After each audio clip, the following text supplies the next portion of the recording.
إن الحمد لله نحمده ونستعينه ونستغفره ونعوذ بالله من شرور أنفسنا وسيئات أعمالنا من يهده الله فلا مضل له ومن يضلل فلا هادي له وأشهد أن لا إله إلا الله وحده لا شريك له وأشهد أن محمدا عبده ورسوله يا أيها الذين آمنوا اتقوا الله حق تقاته ولا تموتن إلا وأنتم مسلمون يا أيها الناس اتقوا ربكم الذي خلقكم من نفس واحدة وخلق منها زوجها وبث منهما رجالا كثيرا ونساء واتقوا الله الذي تساءلون به والأرحام إن الله كان عليكم رقيبا يا أيها الذين آمنوا اتقوا الله وقولوا قولا سديدا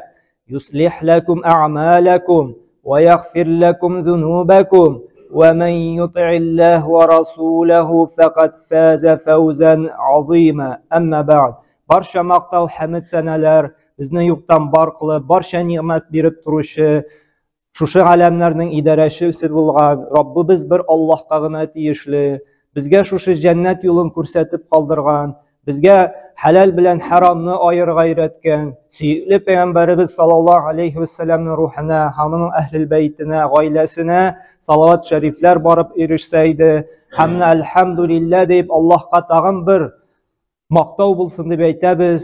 Biz Alloh taolaning bir suyukli muborak oyina kirdik. U da bo'lsa Zulhijja oyi ham bizning mana endi sanoqligina kunlar qolib bora bizning bek shodliqli kelgan bayramimiz Qurbon hayiti. Qurbon hayitini hatligali shul hojilar kabi gunohlardan orina olirlik tag'in bir kun Arafa kuni kutib tura. Ham alhamdulillah deb aytamiz. Bizga da Alloh subhanahu va taolo umr berdi. Shu muborak oyni, shu kunlarni qarshi olirga ham Alloh taolo shulay g'ali nasib eylesin. Bu Arafa kunida da ham Zulhijja oyining 10-kuni Qurbon hayitida qarshi olirga, chunki bu bek muborak, bek shodliqli kunlar musulmonlar uchun. Chunki bu kunda kishi sanab ketir bizning izgiliklar qilib u gunohlaridan orina ola, shistarini ola, ham Allohning rizoligini olib, kelasi turmushina da Alloh taolaning barakatini ola turgan bek shodliqli kunlar. Hamma alhamdulillah 27-kunni seshanba kunni bo'la endi bu bizni Arafa kuni yaqinlasha. Nishlarga sumna bu Arafa kunida.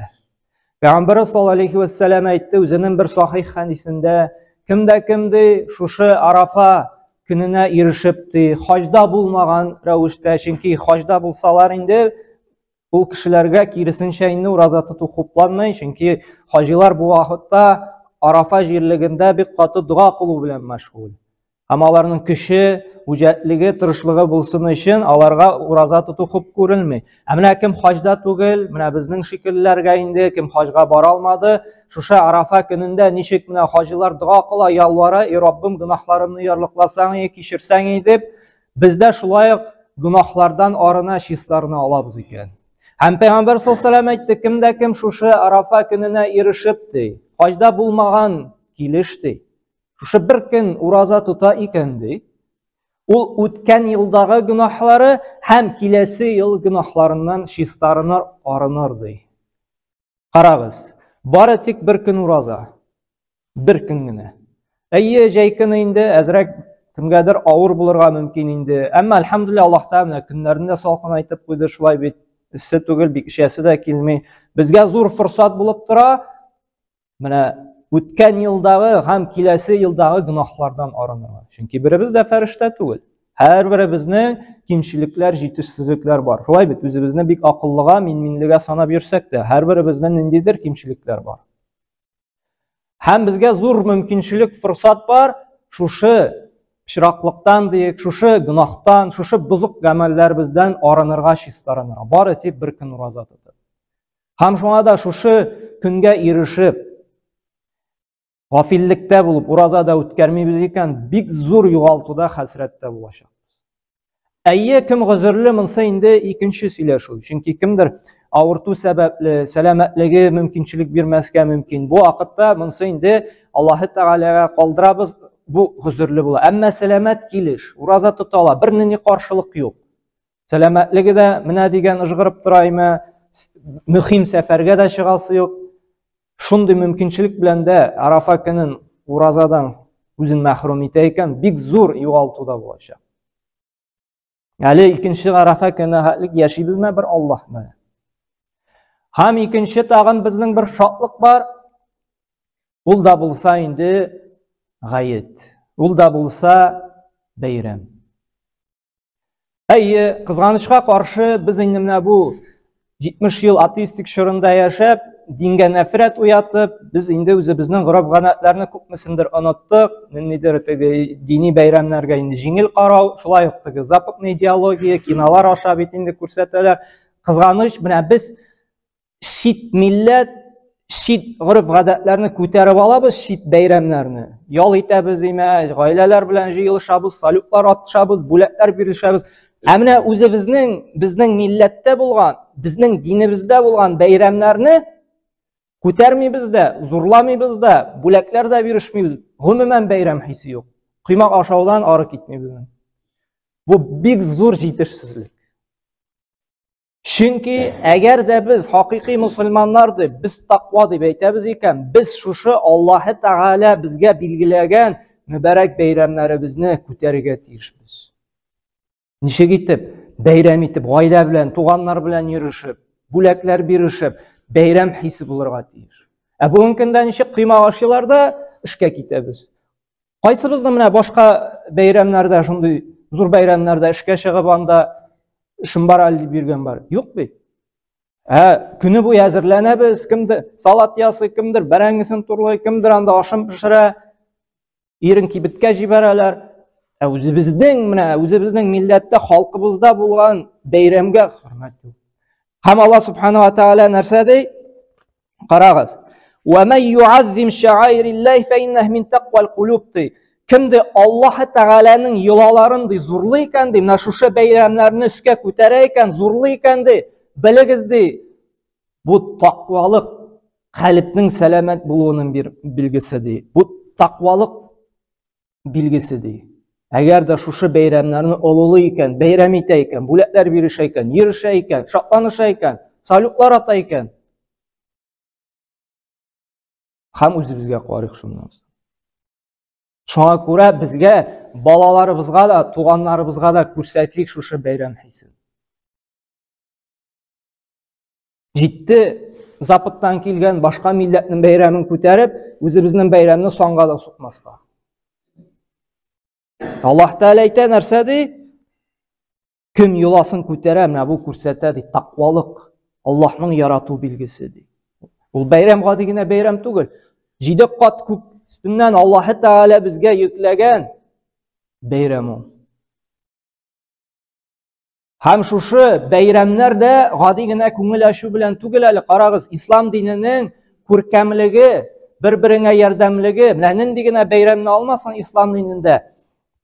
Ул ураза гаете булсынмы, Корбан гаете булсынмы, ул гади шатланышу гына түгел әле. Нишләтү? Фақирләрнең хәленә киреп, аларга да ярдәм итү. Шулай ураза гаетендә дә без фитр садакасы бирәбез. Шулай бит. Фақирләр бу көндә эш тормасыннар, бәйрәм итсеннәр дип ризык өләшәбез. Һәм Корбан чалуда шулай ук нәрсә? Фақирләргә, мухтаҗларга ярдәм итү. Ягъни ислам динендәге бәйрәмнәр гади генә күңел ачуга кайтып калмый, әмнә арабызда мухтаҗ кешеләргә дә шушы Корбан итен биреп, ул да анда шашлык, плов, аш пешереп күңел ачсын, шатлансын нияте белән. Ягъни мәрхәмәтлелек уята торган бәйрәм. Бер-береңне сөю, бер-береңә мәхәббәт, бер-береңә хөрмәт уята торган. Чөнки Аллаһ Субханаһу ва Тәгаләгә безнең бу Корбан чалуларның кирәкми. Әмнә кирәк бездән нәрсә? Ихлас күңел белән, шушы ит белән, садакалар белән бүлешү, өләшү. Кешеләр ашап шатланышсын. Һәм менә беренчесе Арафа көне булса, икенчесе Бәйрәмебез булса, һәм өченчесе килеп җитә безнең шушы бәйрәмнең бер өлеше ул корбан чалу. Монысына инде тирәнрәк туктап китербез. Кайбер хөкемнәрен үстән генә алырбыз. Һәрбер мусульман кешесенә, әгәр дә аның мөмкинчелеге бар икән, ашау ишүдән тыш, анда газутына түләүдән, һәм башка мөһим кирәк-яракларыннан тыш корбан чалырлык акчасы була икән, бу кешенең гаиләсенә корбан чалу инде ваҗиб була. Ягъни фарыз бурычлы була. Анда әгәр дә безнең менә кирәк-ярактан әле бер айдан соң яшәрлек запастан тыш корбан алырлык акча бар икән, һәм без корбан чалмыйбыз икән, соранланып анда, миңа ит кирәкми дип, шулай бит инде без инде Аллаһ каршында гөнаһлы булабыз. Һәм Аллаһ Тәгалә шушы малдан бәрәкәтне дә алырга мөмкин. Күрә, менә бу мәсьәләгә ихтибарлы булыйк. Һәм Аллаһ Субханаһу ва Тәгалә дә әйтә, нәрсәди? Фасалли ли раббика ванхар ди Кәүсәр сүрәсенең 2нче аятында ди. Башта намазыңны укыды, гаит намазы, аннары инде кайтып корбан чалды. Ванхар ди, корбан чалды. Һәм галимнәр әйтә, шушы аятны корбан чалуга безнең дәлил булып тора ди. Мөмкинчелеге булса ди. Һәм әле менә Пәйгамбәр саллаллаһу алейһи ва сәлләм үзе Мәдинәдә 10 ел торганда, 10 ел рәттән нәрсә корбан чала торган була. Әйе, монда әйткәнемчә, корбан чалу шушы мөмкинчелеге булган кешегә ваҗиб дидек бит инде, фарыз. Әгәр дә монда менә күп сораулар кайбер вакыт сорыйлар, менә һәр кешегә ул фарызмы яки гаиләдән берәүме дип. Әгәр дә инде менә ире генә тәэмин итә икән инде, гаиләдән инде бер сарык тиек инде җитә. Бөтен гаиләдән була. Әгәр дә ире дә эшли, хатыны да эшли, анда балалар да буйга җитте, балалар да эшли икән. Һәм һәрберсенең мөмкинчелеге бар. Һәр кешенең запасы була бит инде, шулай бит инде. Иренең дә бар запасы, хатынының да бар янда, балаларының да бар. Андый вакытта, әгәр дә ул чалала икән, мөмкинчелеге бер ни зыян китермәй, хәерле һәрбер сүзенә чалса, монда бер ни проблема юк. Әгәр дә инде гаиләдә ире генә тәэмин итеп тора икән инде, һәм ире генә чаламды икән, бөтен өстеннән бурычы төшә. Әгәр дә инде һәрберсе мөмкинчелеге булып, һәрберсе чалала икән, монысы нур өстенә нур. Гаиләдән бер кеше чалса да, ул да җитә. Һәм иң мөһим әйбер, корбаныбыз кабул булсын өчен, Аллаһ Тәгалә кабул итсен өчен бер төп шарт бар, ул да булса ихластан Аллаһның әмерен үтәп чалу. Чөнки кайбер кешедән нитә, менә ит бетеп китте әле, корбан вакыты җитә, шуңа туры китереп чалам әле ди. Әгәр дә ниятдә ит булсын дип чалу була икән, корбанга туры килде, яра кире килде. Туры килде. Ниятдә Аллаһның әмерен үтәү юк. Менә ит кирәклеге белән чала икән, бу корбанлыктан китми. Чөнки ният дөрес түгел. Иннамал аъмалу бинният диде Пәйгамбәр саллаллаһу алейһи ва сәлләм. Һәрбер эш ниятка карап бәяләнә диде. Һәм Аллаһ Субханаһу ва Тәгалә нәрсә ди? Ан'ам сүрәсенең 162 аятында "Кул ди әйтә инна салати ва нусуки ва махяя ва мамати лиллаһи раббил аламин" ди. Әйтте, минем укылган намазларым да, чалган корбаннарым да ди, кем өчен ди? Аллаһ өчен генә ди. Менә безнең корбанлыгыбызның нияте дә Аллаһның әмерен үтәү булырга тиеш. Аллаһ Тәгалә шушы көндә мөмкинчелеге булган кешегә корбан чалып шушы итне садака итеп өләшергә йөкләде, фарыз кылды. Шушы әмерне үтим әле, шушы миңа биргән мал өчен шөкер итим әле дип чала икән, бу корбанлыктан китә. Әгәр дә иттә бетте, яра ите булыр инде дип ит өчен генә чала икән, кызганыч һәм монда ихтибарлы булырга кирәк. Әле без алачакбыз, менә сыер, үгез булсынмы, 7 гаиләдән 7 кеше чалала. Һәм без әле алачакбыз, кайсы нәрсәне күпмегә чалырга мөмкин. Шушы 7 кешенең берсенең генә нияте була икән, ит өчен, калган кешенең дә корбаны дөрес булмый. Шуңа күрә дуслар сайлаганда да, корбан чалганда ихлас диндар кешеләрне сайларга кирәк. Һаман теге кәсеп, акча дип кенә уйлаучыларны түгел. Шуңа күрә корбаныбыз юкка чыгарга мөмкин. Һәм Аллаһ Субханаһу ва Тәгалә шулай Куръанда әйтә, менә нинди хайваннар чалырга кирәк дигәндә, Хаҗ сүрәсенең 34-нче аятында әйтә: وَلِكُلِّ أُمَّةٍ جَعَلْنَا مَنْسَكًا لِيَذْكُرُوا اسْمَ اللَّهِ عَلَى مَا رَزَقَهُم مِنْ بَهِيمَةِ الْأَنْعَامِ. Biz һәр өммәт өчен корбан чалырга урыннар билгеләдек ди. һәм үзләренә ризык буларак та биргән менә бу дия, сыер, куйларны корбан итеп чалганда Аллаһ исемен зикр итеп чалсыннар һәм менә шушы аятка нигезләнеп алимнәр әйттеләр, корбанга яраклы хайваннар менә шушы аятта зикр иткән генә. Дия ул сыер, үгез, куй, ягъни сарыклар, кәҗәләр. Һәмендә аттыр, анда тавыктыр, каздыр, монысы инде корбанлыктан китмәй. Корбанга ярый бары тик нәрсә? Һәм аны галимнәр дә әйтте, иң хәерлесе, иң яхшысы дия диделәр. Бездә инде ул не актуальны, шулай бит. Аннан соң сыер, аннан соң үгез, аннан соң бара тәкә, аннан соң бара сарык. Чөнки тәкә сарыкка караганда да хәерлерәк.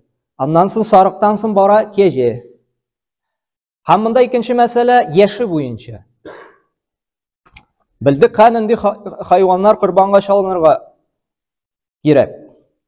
Яшенә килгәндә галимнәр әйтте, шушы хадисләргә таянып инде Пәйгамбер саллаллаһу хадисенә таянып, Пәйгамбер саллаллаһу әйткәне, дия булырга тиеш 5 яшьлек, 5 яшьтән дә ким булырга тиеш түгел.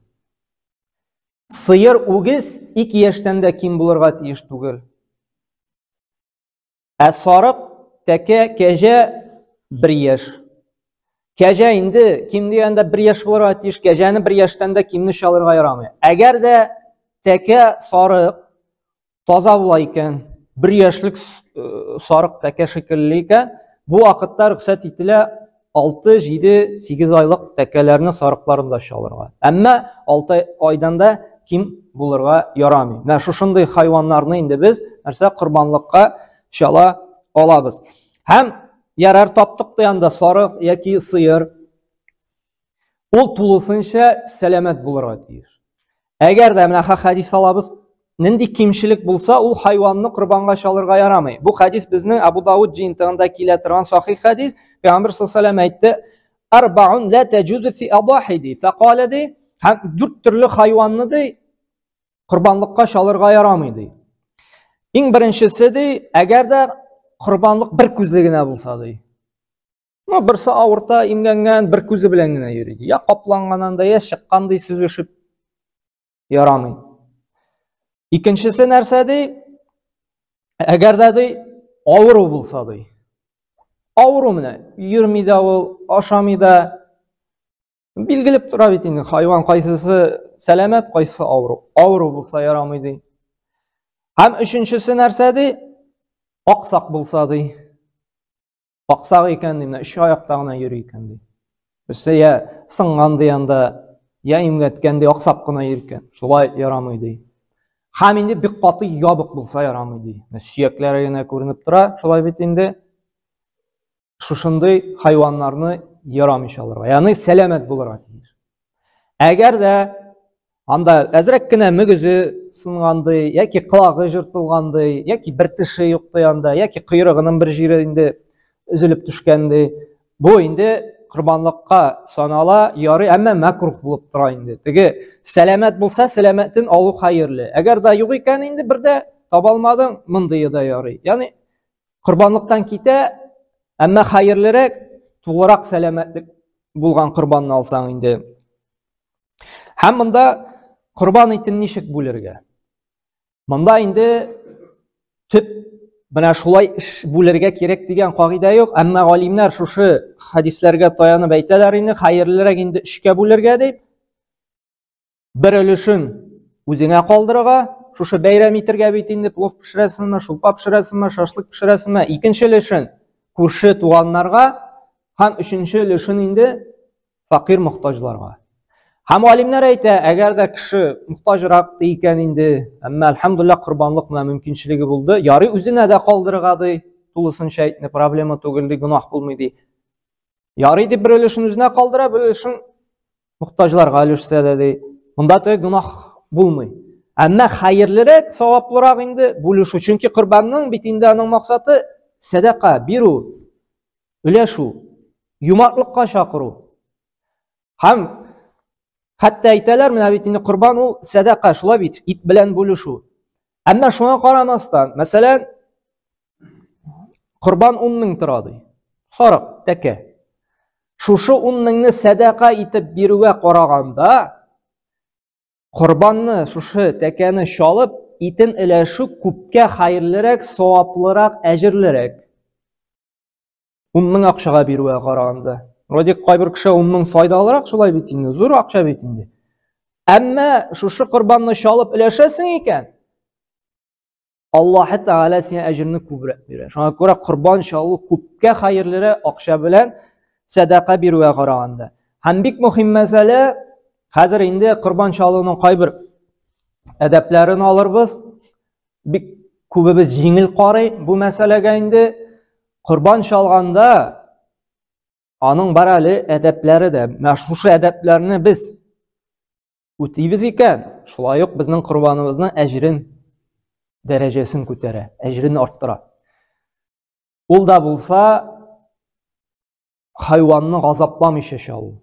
Яки хайванны шалганда башка хайваннар аңа карап торырга тиеш түгел. Яки хайванны яткырдың, аның каршында пычак кайрыйсың. Шулай ук әдәпсезлек санала. Шулай ук хайванны шалдың, әле жаны чыгып бетмәдең, инде шикәртә башладың. Шулай ук әдәпсезлек санала. Яни Пәйгамбәр саллаллаху алейхи әйтте, карагыз нәрсә ди? Инналлаһ катабал ихсана аля кулли шәйди. Дөрестлектә Аллаһ Тәгалә бөтен эшне дә яхшы итеп башкарырга өндәде ди. Нинди генә эш эшләмә, сияның тырышырга тиешсең, камил итеп, дөрес итеп, яхшы итеп эшләргә. Ремонт ясыйсыңмы син? Бер нәрсәне җыештырасыңмы? Һәм инде бигрәк тә монда безнең нәрсә корбан шалу. Һәм нәрсә ди? Сезгә ди хайванны ди үтерергә туры килсә, ягъни корбан шалырга туры килсә ди, аны яхшы усул белән генә үтерегез, ягъни яхшы итеп кенә корбаныгызны шалыгыз ди. Һәм нәрсә ди? Карагыз, һәрберегез үзенең пычагын яхшылап үткенләсен ди. Нәрсәсе өчен ди? Хайванны газапламасы өчен ди. Карагыз, ислам дине нинди күркәм дин, хәтта хайванны шалганда да пычакны үткенләп, аны газапламыйча шалырга чакыра. Һәм башка хадисләрдә килә инде, әйткәнемчә нәрсә ди? Тыела башка хайваннарны күрсәтеп торырга, аны куркытырга, аны үстерәп чыгарырга, газаплап тырышырга кирәк. Максималь русча әйтсәк инде, аны газапламыйча, интектермичә, җиңелчә генә шалып җибәрергә. Шалганда инде беләбез инде шулай бит. Аның бугаздагы теге кан тамырларын һәм инде теге бугазын шыкырга кирәк, һәм инде көтеп торырга кирәк нәрсә? Шушы каны чыгып бетеп жан биргәнче. Жан биргәннән соң гына ярый аны эшкәртә башларга. Әле тыпырчына икән, жан биреп бетермәгән икән, аны эшкәртү тыела. Чөнки ул газаплауга керә. Хайванны газаплау бу тыела ислам динендә. Карагыз, хәтта хайванга килгәндә дә Аллаһ Тәгалә нәрсә мәрхәмәтле булырга куша. Нәрсәгә әйтергә инде кешеләр турында. Кайбер кешеләр кешеләрне газаплый, шулай бит интектерә. Монда хәтта хайванга да нинди мәрхәмәтле булырга чакыра. Һәм тиреләрен нишләтергә? Әгәр дә инде җыялар икән тиреләрен, давайтып акчасын инде садака итеп бирергә. Ярый үзеңә дә кулланырга инде. Әгәр дә бирмиләр икән инде, шушы калган шушы тиреләрен ярый аны бер шиткә диек инде, шул чүплеккәме анда күмеп куйсак хәерле инде. Аны алып таушалып йөрмәсеннәр өчен инде. Корбан шалу вакыты. Корбан шалу вакыты башлана гаит намазы укылганнан соң. Имам чыгып хутбаны укыды икән, шушы вакыттан соң безнең башлана корбан шалу вакыты. Моңа дәлил булып тора. Пәйгамбер саллаллаху алейхи әйтте нәрсә? Инна аввалу ма набдау бихи фи яумина хада ан нусалли. Иң беренче бу көнебез ди башлана нәрсәдән ди? Намаздан ди. Иң беренче көнебез башлана намаздан. Сумма нарҗиу фәлнанхар ди. Шуннан соң без кайтабыз да ди, корбаныбызны шалабыз ди. Фәмән фә'аля залик фақат асаба суннатуна. Кем шуны эшләде ди? Безнең юл, безнең сөннәт буенча, безнең шариат, безнең динебез буенча эшләгән булыр ди инде. وَمَنْ ذَبَهَ قَبْلَ أَنْ يُصَلِّ فَإِنَّمَا هُوَ لَحْمٌ عَجَّلَهُ لِأَهْلِهِ. Kim indi şuşu gayet namazına hatlık şaldı iken indi. Bu ailesine bir aşarlık itkine buladı. Kurbanlıktan gitmedi. Leyse minen nusuk deydi. Bu bir kurbanlıktan gitmedi. Şuna göre hem başlana hem 3 gün devam ete. Yani teşrik günleri boyunca indi biz hele 3 gün kurban çalalabız. Ama en hayırlısı şuşu kurban. Yani Zülhicce gününün 10. gününde çalırga hayırlı bulup durur. Bu buldu indi kıskaçağına kurbanın kaybır hikmet ahkamları diyeginde tertipleri hem bizden bir tane var şulayı hayır. Beyremi biz. Hem şulayı bizge hem bik urunlu bulur gayetinin kaybır tertipleri sünnetlerini de zikir etirge. Çünkü biz gayetke kilgenşi kaybır sünnetlerini öterge tiyişli biz. En birinçinde gayetke kilir aldığından hayırlı elhamdülillah ul gırıf gadet bizde baralı ol. Ul da bulsa bizden halkta gayet mınçası deyler şulay bitinde gayet namazına kilgenşi gusül alı, yunup şığı, çistarını paklanu. Kim şulaytı birşli, ul ecir alaşağı. İkincisi indi gayetke bara çista matur bigrek tali hayırlı yana kiyim kise. Yana kiyimi yok iken ama çista beyramga gına kiyetiren kiyimlerini kiyip barun.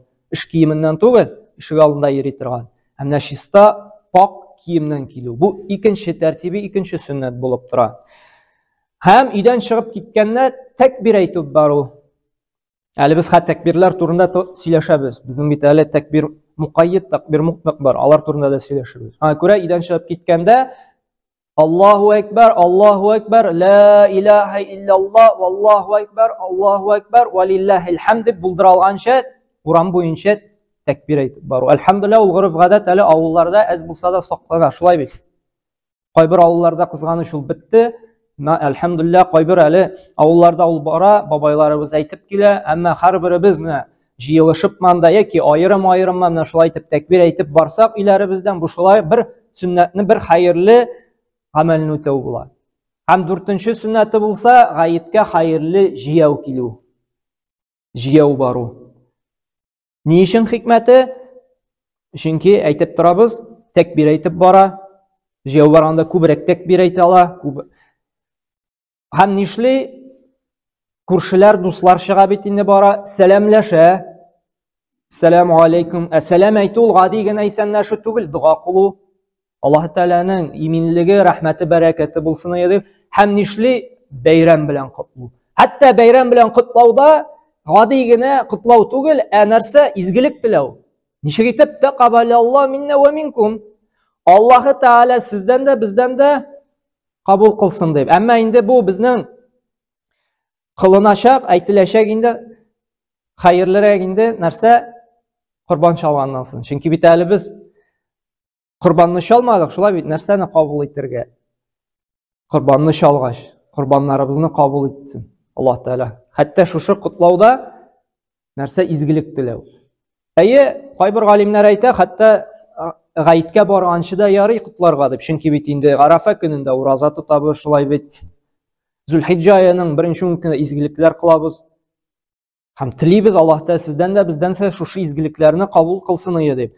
Hem ettik jiyav baru dedik şulay bit. Jiyav barganda da bilemiz her bir adam için bir izgilik yazıla. Hem her bir adam için Allah Teala bir kişi günahını yağfıydı. Hem qaytqanda tağın bir sünnet bulup dura. Ul da bulsa 5. sünnet bar kilgen yıldan tugul 2. yıldan eylenip qaytu. Peygamber sallallahu aleyhi ve sellem aytdı. Han Cabir radıyallahu anhu aytdı. Peygamber sallallahu aleyhi ve sellem Nebi sallallahu aleyhi ve sellem "İza kana yevmul id halafa tariqti." Eğer de gayetke bir yıldan barsa 2. yıldan qaytaydı. Çünkü özür yaramından barsan da kişilerini selamladı, kutladı. Qaytqanda 2. kişilerini ko'ra 2. kişilerge şu izgilik tilagin torata. Ko'rab bulduralsak hayırlı bu sünnet bulup tura 2. yıldan qaytu. Hem 6. sünnet gayetke aşam işi kilo. Uraza gayetinde kirisinçe aşav sünnet bulup tura. Şulay Peygamber sallallahu aleyhi ve sellem hırma aşap su içip kilgen. Ne için bu kursete? Şu gayette min uraza tutmayayım. Uraza bitti, yani urazaga kirmedim deyip. Мынсында инде киресенчә ашамый шикелле, ни өчен кайткач корбан ите чалып, корбан итеннән авыз итү. Бу сүннәт булып тора. Шуңа да алимнәр әйтә, корбан көнне чалып, шушы корбан итеннән берәр ризык пешерү ашау сүннәт булып тора дип инде. Һәм менә шуның белән туктарбыз, тәкбирләр турында гына искә төшереп китәм дә, безнең бит инде тәкбир мутлак бар, тәкбир муқаййид бар. Нәрсә ул тәкбир мутлак? Ягъни тәкбир ул менә ла Аллаһу акбар, ла илаха илляллаһ, Аллаһу акбар, ва лиллаһил хамд. Менә шушы була тәкбир. Тәкбир мутлак, менә Зулхиҗҗа аена кирдек беренче көннән, шушы тәкбирне әйтеп йөрү хуплана. Күбрәк шушы тәкбирне әйтеп йөрүгә кирәк. Хәзер менә шушы Зулхиҗҗа көннәрендә, айларында. Тәкбир муқайяд, ул билгеле фарыз намазыннан соң әйтелә. Ул безнең менә Арафа көне, ягъни 27-се көнне булайны, сишәмбе көнне гаит, безнең 28-е бит. Арафа көненең иртәнге намазыннан соң әйтелә башлый. Ягъни сишәмбе көненең иртәнге намазының фарызыннан соң бу тәкбир әйтелергә тиеш безнең. Аллаһу акбар, ла илаха илляллаһ, Аллаһу акбар, ва лиллаһил хамд. Һәм һәрбер намаздан соң, фарыз намазыннан соң шушы тәкбир әйтелә, кайчанга хәтлек? Шушы тәшрик көненең соңгы икенде намазына хәтлек.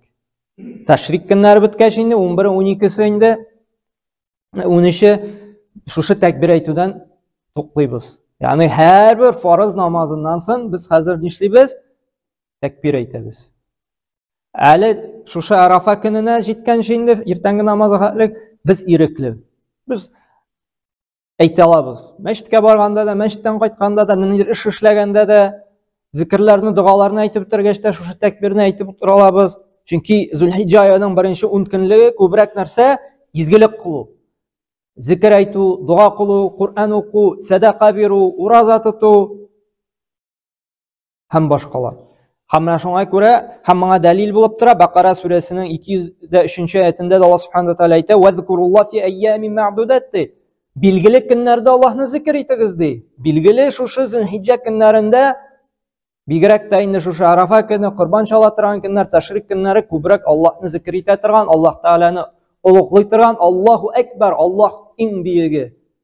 Ла илаха илляллаһ, аннан башка гыйбадәткә лаеклы бернинди затта илаһ та юк дип аны үскә күтәрү. Валиллаһил хамд. Һәм барча мактаулар аңа гына тиешле. Чөнки ничек инде мактамыйсың, шушы галәмнәр белән идарә итеп тора, ул гына ризыгын бирә, ул гына һавасын бирә, һәм шуның эчендә Аллаһ Тааля мактап торырга тиешбез. Аллаһ Субханаһу ва Тааля һәр барчабызга да мөмкинчелек бирсен, шушы мүбәрәк көннәргә ирешеп уразалар тотырга, корбаннар чалырга, бәйрәм итәргә, улукларга шушы бәйрәмебезне күтәрергә. Һәм инде Аллаһ Субханаһу ва Тааля шушы көннәрендә изгелектә үткәреп, гөнаһлардан арынып чыгарга насыйп итсен.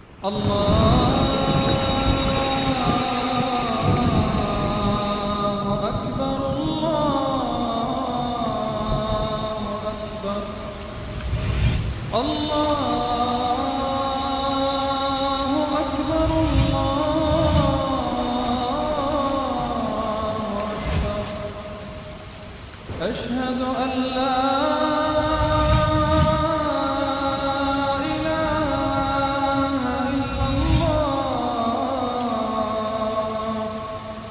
أشهد أن لا إله إلا الله أشهد أن محمد رسول